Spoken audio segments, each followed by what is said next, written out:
ఈ రాకేష్ రెడ్డి గారి వాదన ఏంటంటే, నాకు ఇస్తే నేను కనీసం లక్షనన్న గుంజుకొద్దునురా నాయనా, నాకు ఇస్తే కనీసం నేను లక్షనన్న గుంజుకొద్దును, ఓటములు గెలుపులు పక్కన పెడితే లక్షనన్న నేను గుంజుకొద్దును ఓట్లు, మీరు ఓడిపోయే వ్యక్తులకు టికెట్లు ఎట్లా ఇచ్చిండ్రు, మీరు కాంగ్రెస్కు అక్కడ బీ టీమ్గా పనిచేసిండ్రా, మీరు కష్టపడే వ్యక్తికి టికెట్ ఎట్లా ఇవ్వలే అని కొన్ని వాదనల చేత కొన్ని మాటలు వారు చెప్తా ఏం చేసిరంటే ఈ యొక్క బీఆర్ఎస్ పార్టీలో జాయిన్ అయ్యారు. కానీ ఇక్కడ ఒక విషయం గమనించాలి, రాకేష్ రెడ్డి గారు బీజేపీలో ఉన్నప్పుడు చాలా కష్టపడ్డారు, చాలా అంటే చాలా కష్టపడ్డారు. ఇక అది చెప్పకూడదు మనం, ఇక ఒక పెద్ద నాయకులు ఎంత కష్టపడతారో ఆయన కూడా వారితో సమానంగా కష్టపడ్డారు. అక్కడ వాగులు వచ్చినప్పుడు, వరదలు వచ్చినప్పుడు, కరోనా టైంలో కానీ, మామూలుగా ఎవరైనా విద్యార్థులు ఈ సమస్య ఉందని పేదవాళ్ళు వారి ఇంటికి పోయినప్పుడు కానీ వారు కష్టపడ్డారు, వారు స్పందించరు, దానికి మేము అంగీకరిస్తాం. కానీ బీఆర్ఎస్ పార్టీని మీరు తిట్టని మాటలు లేవు, బీఆర్ఎస్ పార్టీని మీరు తిట్టని మాటలు లేవు. ఇప్పుడు నేను ఏమంటా ఉన్నా అంటే ఒక చిన్న మాట చూసుకుందాం మనం. ఇందులో ప్లస్ ఉంది మైనస్ ఉంది మందులో, మళ్ళా ఇందులో వీరు ఇక కేటీఆర్ను రకుల్ రావ్ అన్నాడు, రకరకాలుగా తిట్టిండు, కేసీఆర్ని అయితే ఆడు మనిషే కాదన్నాడు, అదన్నాడు ఇదన్నాడు, ఇట్లా తిట్టరాని మాటలన్నీ తిట్టిపోసిండు రాకేష్ రెడ్డి బీఆర్ఎస్ ప్రభుత్వాన్ని. ఇన్ని తిట్టి మళ్ళీ బీఆర్ఎస్ పార్టీలకే వేయండు, ఇన్ని తిట్టి కూడా మళ్ళీ బీఆర్ఎస్ పార్టీలకే వేయండు. ఎవరు? ఈ రాకేష్ రెడ్డి అనేట ఆయన. కాకపోతే చాలామంది అన్న మాట ఏంటంటే, నువ్వు కాంగ్రెస్ పార్టీలకు ఎందుకు పోలేకపోయినావు, బీఆర్ఎస్లకే ఎందుకు పోయినావు, అన్ని మాటలు తిట్టి నువ్వు బీఆర్ఎస్ పార్టీలకు ఎందుకు పోయినావు, కాంగ్రెస్ పార్టీలకు ఎందుకు పోలేకపోయినావు, అధికారులను సైతం తిట్టినావు. అప్పుడు డీజీపీ మహేందర్ రెడ్డి ఇంకోరో ఎవరో ఉన్నారు, వాళ్ళందరినీ కూడా ఇక డ్రాయర్లు చెప్పులు తెచ్చి పింకు బట్టలు వేసుకోరా అని అన్నాడు. ఎవరు? మన రాకేష్ రెడ్డి గారు. అన్ని మాటలు అన్న రాకేష్ రెడ్డి ఇవాళ మళ్ళీ విలువలు తప్పి బీఆర్ఎస్లకు ఎట్లా పోయిండు, కాంగ్రెస్లకు రాకపోయినావు, బీజేపీలోనే ఉండి కొట్లాడకపోయినావు అని చాలామంది కూడా వీరిని క్వశ్చన్ చేసిరు. ఆ క్వశ్చన్లో కొంత అర్థం ఉంటుంది. నేను పదవుల కోసం లేకపోతే ఇంకో వాటి కోసం నేను ఆశపడ్డోన్నైతే నేను కాంగ్రెస్ పార్టీలకు మళ్ళీ జాయిన్ అవుతుంటే, నేను ప్రతిపక్షంలోనే ఉండి ఎందుకు కొట్లాడుతూ ఉన్నా, సరే వాళ్ళు టికెట్ ఇవ్వనప్పుడు అప్పుడు అంటే ఇంకా నిర్దేశాలు కాలే, ఎలక్షన్స్ కాలే, అప్పుడు ఆయన పోయిండు. కానీ పదవుల కోసమే ఆశపడ్డానైతే ఇప్పుడైనా నేను కాంగ్రెస్ పార్టీలోకి వస్తుంటే నాలో కొట్లాడే తత్వం ఉన్నది, నాలో ప్రశ్నించే తత్వం ఉన్నది, అందుకే నేను బీఆర్ఎస్ పార్టీలో సర్వైవ్ అవుతా ఉన్నా, నాకు బీఆర్ఎస్ పార్టీ యొక్క లైన్స్ ఆ యొక్క సిద్ధాంతాలు అనేవి నచ్చినాయని చెప్పేసి చిన్నగా ప్లేట్ పిలాయించేసిండు.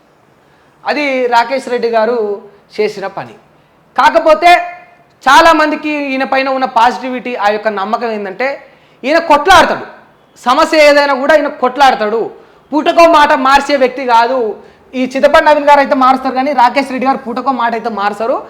అవతలి వాళ్ళు ఇబ్బందులు పెడితే తప్ప అవకాశాల కోసం, అవసరాల కోసం ఈయన పార్టీలు మారే వ్యక్తి కాదని చెప్పేసి ఈ బీఆర్ఎస్ శ్రేణిలో ఉన్న వర్గాలు వాళ్ళు చెప్తా ఉన్నారు. ఇక ప్రేమేందర్ గారు అయితే బీజేపీ తరపున ఉన్నారు.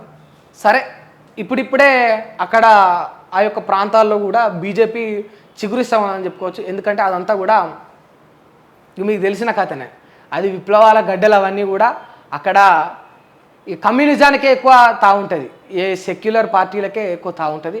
కొంచెం బీజేపీకి మతపరమైన సిద్ధాంతాలు కొన్ని ఉంటాయి, హిందుత్వ ఎజెండా ఉంటుంది బీజేపీకి, అది బీజేపీకి అక్కడ చాలా పెద్ద మైనస్ అని చెప్పుకోవచ్చు. కాకపోతే ఇప్పుడిప్పుడే అక్కడ బీజేపీ కూడా ఆదరణ దొరుకుతుంది, మరి అదేమైనా ప్లస్ అవుతుందా అనేది కూడా చూడాలి. ఇంకో విషయం ఏంటంటే, చాలామంది చెప్తున్న విషయం ఏంటంటే, ఈ ప్రేమేందర్ రెడ్డి విషయంలో, ఈ యొక్క బీజేపీ నాయకుడి విషయంలో ఓట్లు చీలిపోతాయి. ఇప్పుడు చింతపండు నవీన్కు కొన్ని ఓట్లు పడతాయి, ఎవరు? ఈ చింతపండు నవీన్కు కొన్ని ఓట్లు పడతాయి, రాకేష్ రెడ్డికి కొన్ని ఓట్లు చీలుతాయి, వ్యతిరేక ఓట్లు కదా అన్నీ. ఇప్పుడు మళ్ళీ ఎవరు? అశోక్ సార్ అని ఆయన నిలబెడతా ఉన్నారు, ఆయనకు కొన్ని ఓట్లు చీలుతాయి. ఈ ఓట్లు చీలడం వల్ల చింతపండు నవీన్కు కొన్ని పోవడం వల్ల రాకేష్ రెడ్డికి కొన్ని పోతాయి, బక్కా జడ్సన్కు కొన్ని పోతాయి, అశోక్ సార్ అనేట ఆయనకు కొన్ని పోతాయి. ఇక వాళ్ళకిన్ని వీళ్ళకిన్ని పోగా ఎక్కువ ఓట్లు నాకే మిలుగుతాయని చెప్పేసి ఎవరు మరి ఇక్కడ బీజేపీ క్యాండిడేట్ అంటా ఉన్నాడు, బీజేపీ క్యాండిడేట్ అక్కడ అంటా ఉన్నాడు. మరి చూడాలి, ఇప్పుడు ప్రస్తుతం అయితే ఆయన బీజేపీలో కొనసాగుతూ ఉన్నాడు, బీజేపీ నుంచి అభ్యర్థిగా ఉన్నాడు. మరి ఓట్లు చీలడం బీజేపీకి ప్లస్ అవుతుందా, ఇప్పుడు కాంగ్రెస్కు ప్లస్ అవుతుందా, బీఆర్ఎస్కు ప్లస్ అవుతుందో కూడా మనం చివరిలో చూద్దాం. ఇప్పుడు బక్కా జడ్సన్ గారి కాడికి వద్దాం. ఇక బక్కా జడ్సన్ అన్నట్టు ఆయన వీళ్ళందరికంటే కూడా సీనియర్ అని చెప్పుకోవచ్చు. ఎవరికంటే ఈ కాంగ్రెస్ పార్టీ అభ్యర్థి చిత్తపండు నవీన్ గారి కంటే, రాకేష్ రెడ్డి బీఆర్ఎస్ అభ్యర్థి కంటే, ఇప్పుడు ఈ ప్రేమేంద్ర గారు బీజేపీ అభ్యర్థి కంటే కూడా ఈ బక్కా జడ్సన్ గారు సీనియర్ అని చెప్పుకోవచ్చు. ఎట్లా? ఒక పార్టీలోనే కాదు, ఉద్యమంలో ప్రశ్నించడంలో వీళ్ళు గత ప్రభుత్వం ఉన్నప్పుడే ప్రశ్నించడం మొదలుపెట్టిరు. అసలు క్యూ న్యూస్ ఎవరు చిత్తపండు నవీన్ గారు క్యూ న్యూస్ పుట్టక ముందు నుంచి కూడా ఈ బక్కా జడ్సన్ గారు ప్రశ్నిస్తూనే ఉన్నారు. ఆ క్యూ న్యూస్ పుట్టక ముందు నుంచి కూడా ఈ బక్కా జడ్సన్ గారు ప్రశ్నించే విధానంలోనే ఉన్నాడు. ఆయనే కాంగ్రెస్ పార్టీలో చాలా ఏళ్ళు survey, Congress party senior leader. కాకపోతే ఈయన ఒక దళిత సామాజిక వర్గానికి చెందిన వ్యక్తి అని చెప్పేసి ఈయన రేవంత్ రెడ్డి గారు కొంచెం కక్ష సాధింపులు చేస్తూ ఉన్నారు అని చెప్పేసి ఈయన చాలాసార్లు కూడా రేవంత్ రెడ్డి గారి పైనే విమర్శ చేసిండ్రు. అది రేవంత్ రెడ్డి గారు పర్సనల్గా తీసుకున్నాడని కొందరు.